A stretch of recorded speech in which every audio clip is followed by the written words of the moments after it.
사도행전 4장 19절 20절 말씀 한 목소리로 우리 함께 같이 읽어보겠습니다. 시작. 베드로와 요한이 대답하여 이르되 하나님 앞에서 너희의 말을 듣는 것이 하나님의 말씀을 듣는 것보다 옳은가 판단하라. 우리는 보고 들은 것을 말하지 아니할 수 없다 하니. 아멘. 결정장애는 없다 라는 제목으로 오늘 말씀을 함께 나누고자 합니다. 결정장애란 말 많이 들어보셨죠? 여러분은 어떤 때 결정장애를 좀 가졌다고 생각하십니까? 뭔가 이렇게 선택하기 참 어려운 것, 결정하기 어려울 때 우리가 이야기를 많이 쓰잖아요.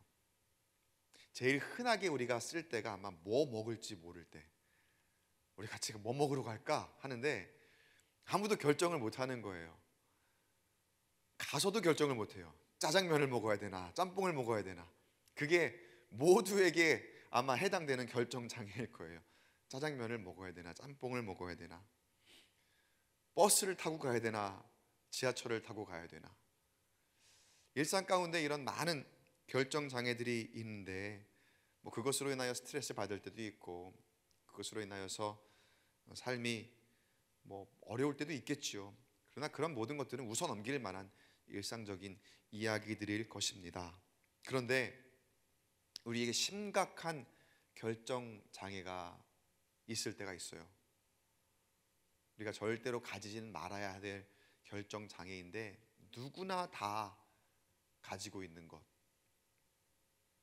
하나님의 말씀과 세상의 가치 가운데에 결정하라고 하면 우리가 입술로는 나 하나님 말씀을 당연히 선택하지요, 그렇게 결정할 수 있어요, 그렇게 단언하는 것 같다가도 막상 결정해야 될 때가 오면, 선택을 해야 되는 순간이 다가오면 때로는 그 유혹이 얼마나 달콤한지, 그 위협이 얼마나 센지 우리가 하나님 말씀을 결정하지 못할 때가 참 많이 있더라는 거예요. 아니, 결정한다 하더라도 온갖 고민들을 많이 합니다. 이것저것 재고 따지고 생각해 보았다가 그래, 그래도 나는 하나님 말씀이지. 그때로는 근데 그런 모습이 하나님 보시기에는 우리 자녀들이, 내 백성들이 마치 나한테 선심 쓰는 것 같네, 한번 와주는 것 같네, 내 말 한번 들어주는 것 같네 라고 그렇게 여길 만큼 우리가 단번에 결정하지 못하고 단번에 담대하게 하지 못하고 이리저리 끌려다닐 대로 끌려다니다가 마지못해 어쩔 수 없이 하나님 말씀, 하나님의 가치를 결정할 때가 참 많이 있더라는 거예요. 여러분, 이거는 짜장면, 짬뽕, 버스, 지하철, 이거는 완전히 차원이 다른 문제입니다. 일상에서는 우리가 웃어 넘길 만한 결정장애를 많이 가지고 있었다 하더라도 만에 하나 여러분 우리가 결정하는데 참 어려움이 있었던 영적인 순간들이 있었다면 오늘 말씀을 통해서 나 자신을 한번 다시 돌아보고 점검해 보는 시간이 되기를 바랍니다. 이 말을 꼭 기억하세요. 코람데오, 하나님 앞에서. 우리는 하나님 앞에서 어떻게 판단해야 될까? 어떻게 결정해야 될까? 이따가 말씀 가운데에 베드로의 이 선포가 우리가 함께 읽을 텐데 그 안에 딱 나오는 말이에요. 하나님 앞에서. 지난 시간에 이어서 사도 베드로와 요한의 이야기를 조금 더 나누려고 합니다. 지난 시간에 사도 베드로와 요한이 성전에 제9시에 기도하러 가는 중에 성전 미문 앞에서 나면서부터 못 걷게 된 사람이 구걸하고 있는 모습을 보았죠. 구걸하던 그 사람이 원하던 것이 있었습니다. 그것은 바로 은과 금이었습니다. 그는 구걸하는 사람이었으니까요. 그런데 사도 베드로와 요한은 그에게 나에게 은과 금은 없지만 내게 있는 것으로 너에게 줄 것인데 그것은 바로 나사렛 예수 그리스도의 이름이다. 그 이름으로 일어나 걸어라 말씀하시며 그에게 치유와 구원을 주었습니다. 이것은 사도 베드로와 요한이 준 것이 아니라 예수 이름이 그렇게 하게 된 거죠.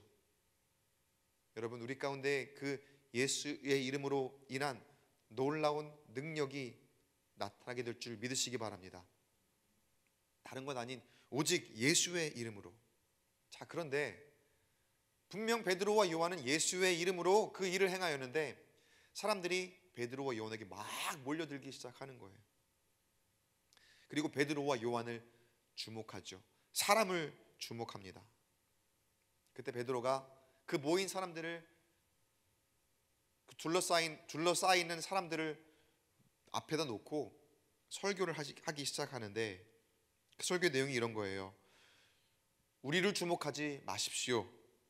이 모든 것은 부활하신 예수로 말미암아 난 여러분의 믿음으로 인하여 일어나는 일입니다. 그러니 여러분이 믿음을 가지기 위해서 회개하고 돌이키십시오. 베드로가 사람들이 모였을 때 마침 자신들을 주목하니까 그 주목하는 사람들을 향해서 예수님을 선포하는 거예요. 예수의 복음을 선포하고 예수의 부활을 선포했더라는 거예요. 지난 시간에 이은 핵심 내용입니다, 여러분. 이게 지난 시간에 했던 내용이 아마 생각이 안 나실 거예요, 여러분. 근데 키워드가 뭐였습니까? 키워드가 한 가지 그냥 세상적인 하나의 용어 하나 있었죠. 관심종자. 그렇죠. 관심종자. 거룩한 관종이 되십시오. 그러니까 제목은 제가 조금 다르게 표현을 했었잖아요. 근데 거룩한 관종이 되시라고. 베드로가 지금 딱 그런 모양으로 사람들이 자기를 딱 주목했을 때에 그 안에 내가 한 일이 아니라 이거는 예수님이 하신 겁니다. 예수의 이름으로 이런 일들이 일어났습니다. 예수의 부활을 선포하며 그 부활의 영광에 여러분이 참여하십시오. 여러분이 믿으십시오. 그리고 회개하고 돌이키십시오. 그렇게 주목받았을 때 예수를 드러내는 그러한 모습으로 너무나도 귀하게 쓰임 받았더라는 거예요. 지난 시간의 말씀을 오늘 말씀에 이어서, 그러니까 오늘 말씀에 덧붙여서 한번 복습한 거예요. 그 거룩한 관종이 되시길 축복합니다. 다시 한번 결단하는 거예요. 자, 그런데 이런 상황 가운데 그렇게 사람들을 불러놓고 설교하는 이 모습 자체를 굉장히 싫어하던 사람들이 있었습니다. 그 무리가 등장을 하는데 오늘 4장의 이제 말씀의 처음 부분에 사두개인들과 또 제사장들과 또 성전 맡은 자와 이런 사람들이 등장을 해요.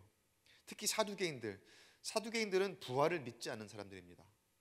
근데 지금 베드로가 예수님의 부활을 선포했거든요. 부활을 믿으라 이렇게 설교를 했거든요. 그러니까 그거를 싫어해서, 그리고 그들이 행하는 이 모든 일들이 하나의 핑곗거리가 된 거죠. 구원을 선포하고 그리고 치유를 행하고 하는 그런 것들이 마음에 들지 않는 것들. 그래서 율법적으로 얽혀서 얼감해서 그들을 가두었다라고 성경이 기록되어 있습니다. 3절 말씀 보니까요, 사도행전 4장 3절에 그들을 가둠에 날이 이미 저물었으므로 이튿날까지 가두었으나, 베드로와 요한을 옥에 가두어 버린 거예요. 명분을 막 갖다 붙인 거죠. 갖다 붙이면서 메인 몸이 되게 만들었습니다. 1차적인 목적은 무엇이었을까요? 더 이상 사람들이 이 사람들 주위로 몰려드는 것을 막고자 하는 것이고, 그리고 그 사도 베드로와 요한을 입을 통해서 예수님이 전파되는 것, 예수님의 부활이 전파되는 것, 그런 것들을 싫어한다 했잖아요. 그러니까 그것들이 전파되는 것을 막고자 함이었습니다. 자, 그런데 지금 방금 읽은 말씀에 이튿날까지 가두었으나 라고 되어 있죠.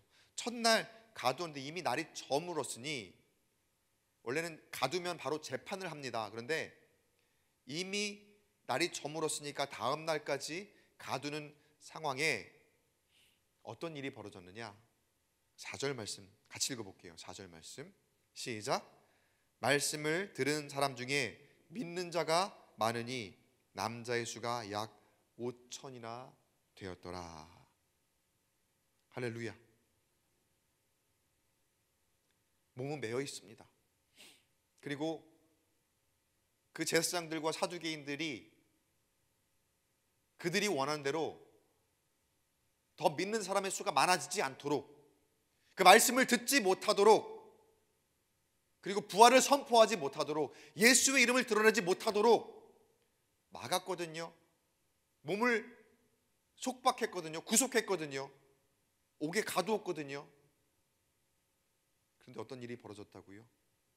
그러한 가운데서도 이미 말씀을 들은 사람들의 수가 믿음으로 더 많이 전파되어져서 남자의 수가 약 5천이 되었더라.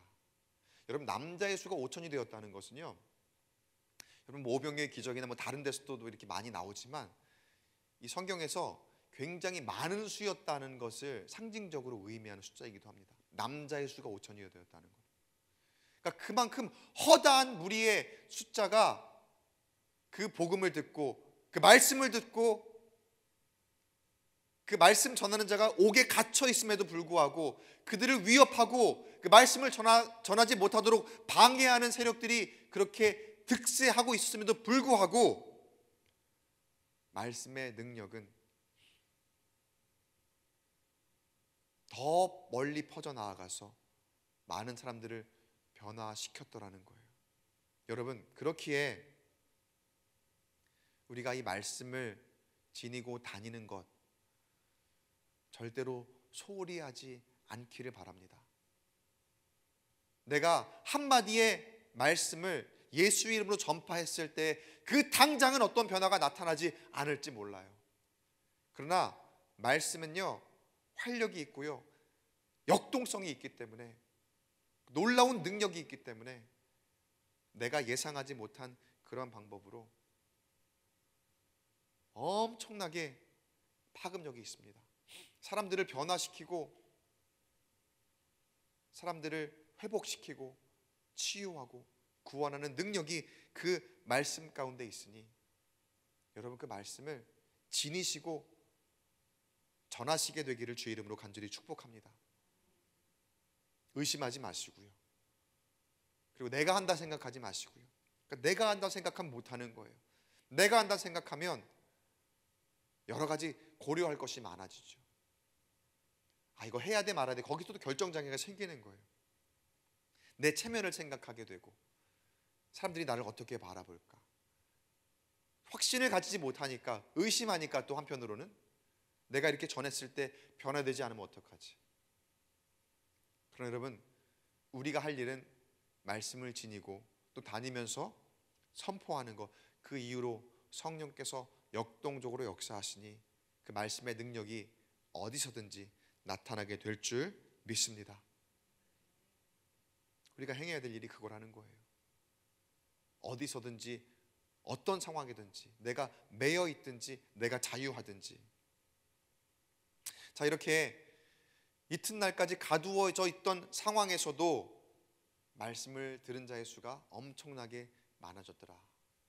그런데 이 관리들은요, 이 서기관들과 관리들과 또 유대인 지도자들과 사두개인들과 바리새인들, 이런 사람들은요, 그런 현상을 보고서 오히려 어떻게 이 사람들을 처리해야 될까, 거기에 더 급급해 있습니다.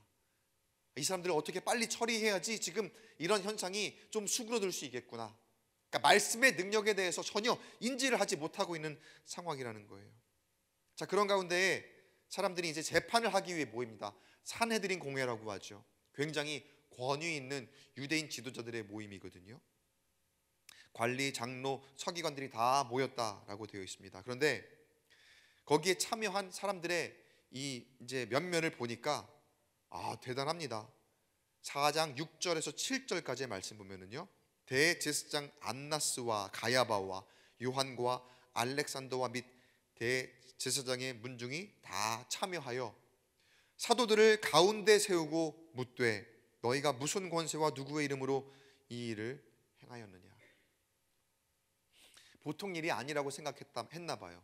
대제사장을 비롯하여 이 고위 관리들이 다 모여서 지금 사내들인 공회로 재판을 진행을 하는 거예요. 그리고 그 행태를 보니까 이 사도들을 어떻게 했다 그래요? 가운데 세웠다. 가운데에 딱 세우고 둘러싸서 그들에게 추궁하는 질문을 하는 그런 모습. 얼마나 위협적이었을까요? 거기서 말 한마디 잘못하면은 사형입니다. 사형.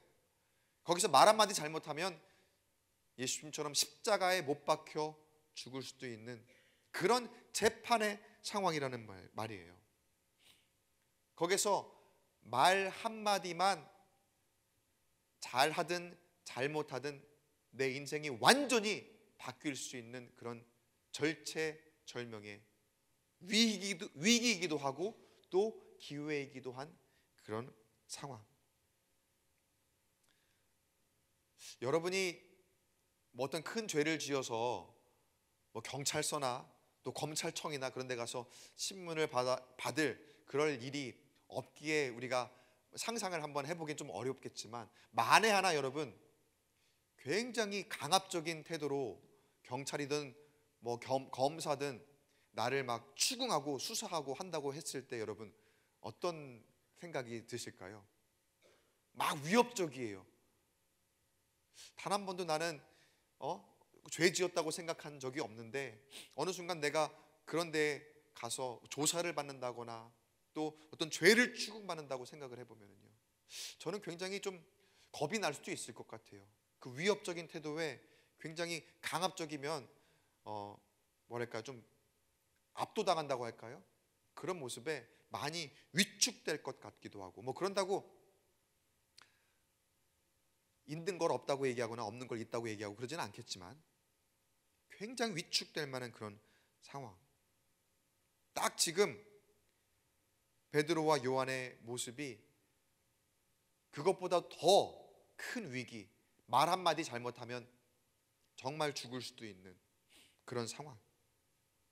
자, 그런데 그 중에서 베드로가 대답을 합니다. 베드로가 그 질문에 입을 열어 말을 할 때 어떻게 말을 하느냐.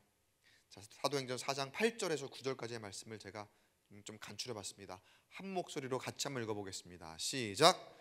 이에 베드로가 성령이 충만하여 이르되 너희와 모든 이스라엘 백성들은 알라. 너희가 십자가에 못 박고 하나님이 죽은 자 가운데서 살리신 나사렛 예수 그리스도의 이름으로 이 사람이 건강하게 되어 너희 앞에 섰느니라. 먼저 베드로가 말할 때의 그의 모습이 어땠다고요? 성령 충만하여. 여러분, 성령 충만하면요 담대해집니다. 성령 충만하면요 진실해집니다. 성령 충만하면 하나님의 인도하심을 느끼게 됩니다. 성령 충만하면 걱정, 두려움, 근심, 염려 다 사라지고 하나님의 인도하심을 따라 형통한 길을 걷게 될 줄 믿습니다. 지금 그 위협적인 상황 가운데서도 베드로가 성령이 충만하여 뭐라고 말합니까? 담대하게 너희와 모든 이스라엘 백성들은 알라, 선포하는 거죠. 가르치는 거죠. 그러면서 다시 그 부활을 싫어한다고 하는 사람들 앞에서, 그 사두개인들 앞에서 담대하게 부활에 대한 이야기를 하는 거예요. 예수님의 이름을 다시 한번 이야기하고 또 예수의 이름으로 구원의 그 씨앗을 그 가운데에 뿌리고 선포하고 있었다는 거죠. 일어난 모든 일들이 우리의 권세와 우리의 이름이 아닌 예수의 권세와 예수의 이름으로 일어나는 것이다. 그렇게 그 위협적인 상황 가운데서도 성령 충만하니까 그렇게 선포할 수 있었더라는 거예요. 여러분, 걱정, 근심, 두려움, 염려 있습니까? 때로는 위축되어 있습니까? 때로는 내가 가야 할 바를 알지 못하고 방향을 잡지 못하고 그렇게 안절부절하지 못하고 있는 그런 환경 가운데 있습니까? 성령 충만을 구하시기를 간절히 축복합니다. 성령께서 나를 인도하시고 성령께서 나의 앞길 가운데에 예비하신 대로 나를 지켜주실 것을 기대함으로 성령 충만을 바라고 기도하는 저와 여러분 되시길 주 이름으로 간절히 축원합니다. 성령 충만이라는 건 그야말로 충만한 거예요. 가득 차 있다는 거예요. 성령으로. 다른 틈이 없이 성령으로 충만하다는 거예요. 근데 우리가 성령 충만을 좀 오해합니다. 성령이 이 정도 차 있으면서 그리고 나머지는 이렇게 다른 내가 생각하고 원하는 것으로 차여 있어도 그것이 성령 충만이라고 착각할 때가 있어요. 아니요, 그렇지 않아요, 여러분. 성령 충만함이란 내가 가지고 있는, 내가 생각하고 있고 내가 누리고자 하는 그런 것들을 비워야 되는 거예요. 그리고 거기에 성령으로 채워져야 그것이 성령 충만이고, 그래야 성령의 인도하심을 따라 내가 살 수 있는 것이고, 그래야 성령께서 나의 삶 가운데에 그야말로 역동적으로 하나님의 말씀으로 나를 인도하실 거라는 거예요. 근데 여러분, 우리는 그야말로 양다리 걸치고 있으면서 한쪽 발은 이쪽에 또 한쪽 발은 저쪽에 걸치고 있으면서 나 성령 충만한 것 같은데요, 일종의 이런 표현, 말은 하진 않지만 이렇게 이도 아닌 저도 아닌 뜨뜻미지근한 그런 신앙으로 우리가 성령 충만을 오해하고 있지는 않았는지요. 바라기는 성령 충만 다시 한번 여러분 간절히 구하며 성령께서 나를 이끌어 주실 것을 간구하는 기도로 하나님 앞에 나아가게 되기를 간절히 축복합니다. 그러면 담대해집니다. 그러면 하나님께서 나를 이끄시고 인도하십니다. 하나님의 길로 인도하십니다. 그리고 그 하나님의 길 가운데 서 있으면요, 걱정, 두려움, 염려, 근심 사라집니다. 여기 있는 베드로와 같이, 여기에 있는 요한과 같이 지금 나를 위협하는 그 상대를 향해서 뭐라고 하는 거예요? 너희 백성들과 너희 모두는 내가 하는 말을 잘 들어라. 자, 이 말을 듣고서 거기 있는 사람들이 얼마나 놀랐는지 할 말이 없는 거예요. 할 말을 잃어버려요. 두 가지 이유가 있습니다. 첫 번째는 베드로가 그런 말을 할 거라고는 상상도 못했거든요. 그들이 생각하는 베드로는 무식한 사람입니다. 그들이 생각하는 베드로는 기회주의자입니다. 그들이 생각하는 베드로는 저 시골에서 어부 출신으로 한마디로 촌놈입니다. 그런데 언제 이렇게 말하는 법을 배웠지? 언제 이렇게 담대함이 생겼지? 아니, 언제 이렇게 충실한 사람이 되었지? 그 사람들이 놀라는 거예요. 또 다른 한 가지는 그가 하는 말이 틀린 말이 하나도 없더라는 거예요. 표적을 봤거든요. 많은 사람들이 그것을 봤거든요. 그리고 그 있는 사실을 그대로 이야기하니까 거기에 있는 그 고위 관리들이, 그 말 한마디로 사람들을 주락펴락할 수 있는 사람들, 죽이기도 살리기도 할 수 있는 그 사람들이 할 말을 잃어버렸다는 거예요. 베드로의 담대함을 보고, 그리고 그들이 보여준 확실한 표적을 보고서, 여러분, 이게 성령 충만의 능력이라는 거예요. 성령 충만으로 인한 담대함의 능력이라는 거예요. 자, 이때부터 이 사람들이 걱정하는 것은 자기 자신들이 되어버립니다. 있는 것을 없게 만들려고 해요. 분명히 예수의 이름으로 이런 일이 일어났잖아요. 그런데 이거를 없게 만들려고 이 사람들이 계속 이야기를 하고 다니면 사람들이 예수를 믿게 될 것이니, 우리의 입지가 좁아질 것이니 안 되겠다. 한번 제대로 경고해서 다시는 이 말을 하지 않도록 해야 되겠다 라고 하며 18절에 이야기를 하죠. 그들을 불러 경고하여 도무지 예수의 이름으로 말하지도 말고 가르치지도 말라 하니. 이 사람들이 경고를 했다는 거는요, 그야말로 한 번만 더 너 그 얘기하면 그땐 진짜 죽는다, 이겁니다. 예수의 이름 꺼내지도 말아라. 예수의 이름으로 가르치지도 말아라. 우리의 율법이 얼마나 강력한지 알지. 그리고 우리가 한 번 모여서 한 번 결의하면 어떻게 되는지 너도 봤지. 분명히 경고하는데 다시는 하지 마시오. 이렇게 일종의, 이게 이제 그때의 선고인 거죠, 재판 가운데.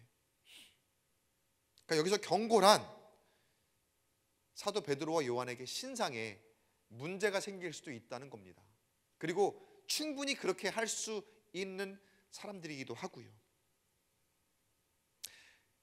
이런 때 결정장애가 생기는 거예요. 이럴 때, 그렇죠?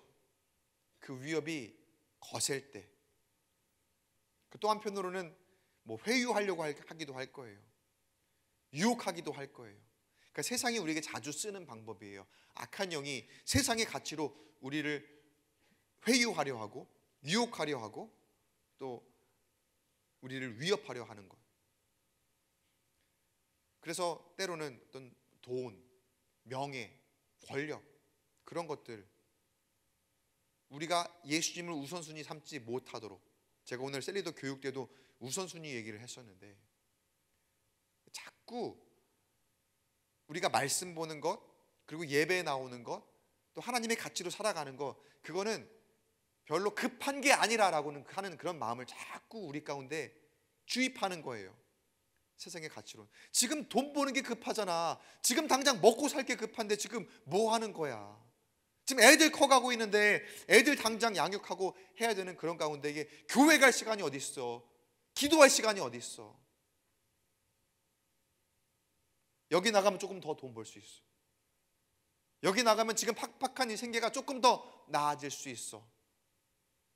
온갖 유혹이 있죠. 온갖 위협이 있죠. 그때 여러분, 우리가 말씀을 듣잖아요.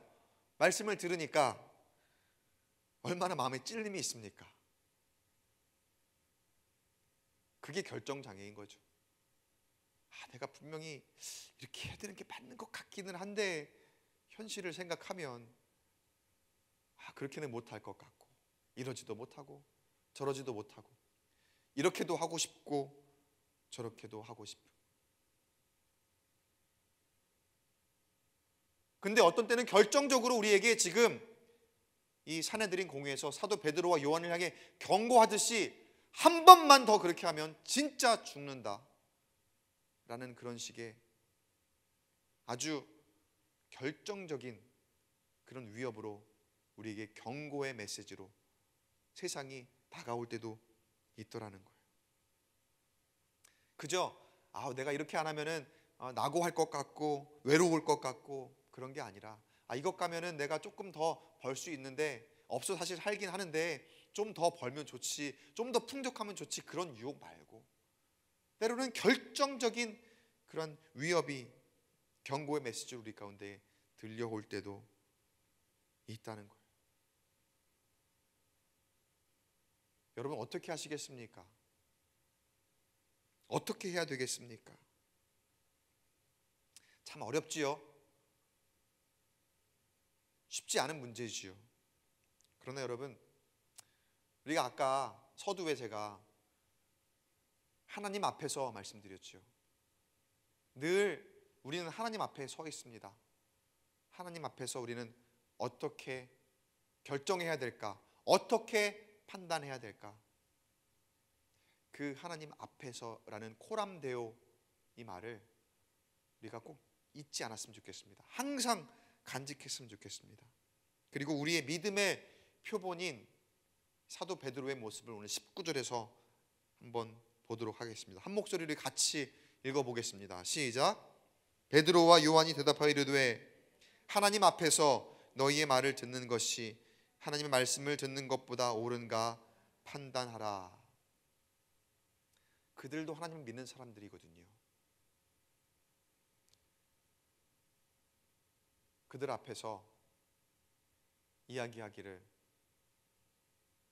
하나님 앞에 서 있는 당신들의 모습을 보십시오. 내가 하나님 앞에 서 있는데 당신들의 그 있는 것을 없다고 말하는 그 조작, 그 이야기를 듣는 것이 하나님의 말씀을 듣는 것보다 옳은 것인지 당신들이 한번 판단해 보십시오. 담대하게 얘기하는 거예요.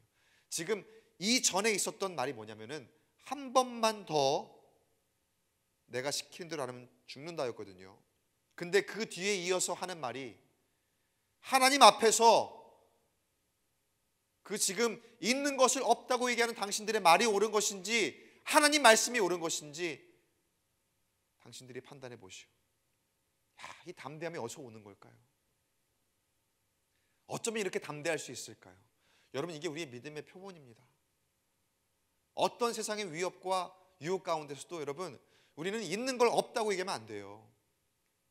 있는 건 있다고 얘기해야죠. 옳은 걸 옳다고 얘기하고 맞는 걸 맞다고 얘기해야 되죠. 당당하게 세상이 나에게 뭐라 해도, 또 때로는 이 지금 유대인 지도자들이 베드로를 바라보며 저 무식한 것, 그게 뭘 안다고 지금 나대고 있느냐, 되게 무시했을 거예요 아마. 때로는 그런 무시 가운데 놓여 있다 하더라도 여러분, 우리가 하나님 앞에서 성령 충만하여 누가 나를 무시하든 세상이 나에게 뭐라고 하든 당당하게 담대하게 하나님 앞에서 하나님의 가치를 우선 삼아 선포할 수 있는 저와 여러분 되시기를 주의 이름으로 간절히 축복합니다. 20절 말씀에 누구나 판단하는 데 결정 장애가 있을 만한 상황 가운데 뭐라고 합니까? 우리는 보고 들은 것을 말하지 아니할 수 없다. 여러분, 보고 들은 것 있으십니까? 말을 해보세요. 여러분, 보고 들은 거 있으세요? 있죠? 여러분도 보는 것 있으시고 들은 것이 있어요. 근데 왜 말을 안 하십니까? 왜 감추십니까? 왜 숨기십니까? 여러분은 예수님이 부끄럽습니까? 여러분은 복음이 부끄럽습니까?